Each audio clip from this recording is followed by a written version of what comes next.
लघुचाप प्रभाव रे एबे लगाण वर्षा जो संपूर्ण प्रभावित होती बांकी अंचल रे जो धान अमल होता से धान गुड़िक तो धान चाषी प्रभावित होता बेले सेपटे कियारी रे एबे भी अनेक धान पाग अनुकूल नथिबा जो काटी पारनी जो अनेक धान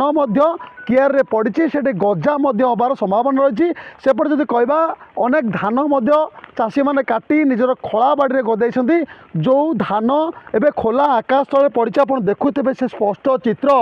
यही जो खोला बाड़ी देखु ये खोला बाड़ी मानक चाषी किसी धान आणिकी कंचा पाचिला धान को ये गदाई तो ये हूँ खोला आकाश तले गदाई आप देखिपे स्पष्ट चित्र तेरे अनेक चाषी एबी भी पाग अनुकूल नथिला मेघुआ पाग रही झिपिझिपि वर्षा पूर्व लगी रही है लगाण वर्षा बांकी आज को 2 दिन धरी लगी रही यार प्रभाव अनेक धान क्षेत्र पड़ी काटी जाइनी आ जो धान काटी संपूर्ण मंडीर विलंबता रही आ मात्र दिन केटा बाकी रही जहाँ डिसेम्बर 27 कटक जिलार धान मंडी फिटिबा रही तो सेतेबेले धान मंडी फिटिब एमाने मंडी में धान देवे किंतु पूर्व जो धान से काटी अमल बाहर था खोला बाड़ी खोला आकाश तले भिजुची तो ये चाषी रही युव चाषी कौन कहे जो धान अमल बाहर था भल कौन आशा रखी एवं स्थिति कौन रही कौन आउ आशा रखीच ए धान रु केते लाभवान हे आज्ञा मु जितेन कुमार लेंका साड़ा बजार जन चाषी अटे मुझे 10 एकर धान चाष कर 5 एकर धान काटिकी अबिका काटी सारी 5 एकर मो जमी पड़ी रही जेहेतु अदिनिया वर्षा होती आम भविष्य किसी काटना जो तो काटिचु ताकू भी साइड आम पाखे जगह ना पाल भड़ा को आनिक पाल घोर रखीचु सरकार टिके आम प्रति विनती हवा दरकार जो टाइम धान कटा जाऊँगी से सठिक 10 दिन कि 15 दिन भर धान उठा गले चाषी 2 पैसा लाभवान हो पारे आम आशा कर बरगढ़ में नवेम्बर 21 धान मंडी होगा सत्वे आम ये डिसेम्बर 27 तारीख धार्य कराई तारीख ता बहुत समय अधिक रही मानने दीर्घ समय रही जाऊँगी किंतु आम सठिक समय माने डिसेम्बर मास फास्ट वीक मंडी खोल जाता चाषी तार जो अमल होता धान को ठीक समय मंडी बिकी 2 पैसा लाभवान हो पाता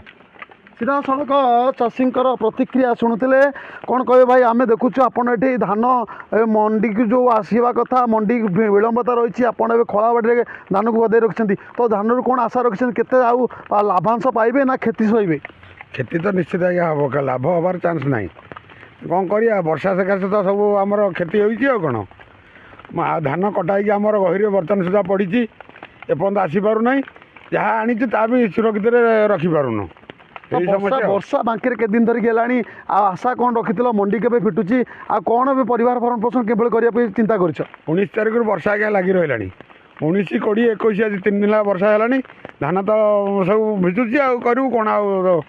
आशा बड़ दुखे रही सीधा सड़क चाषी मान प्रतिक्रिया शुणुते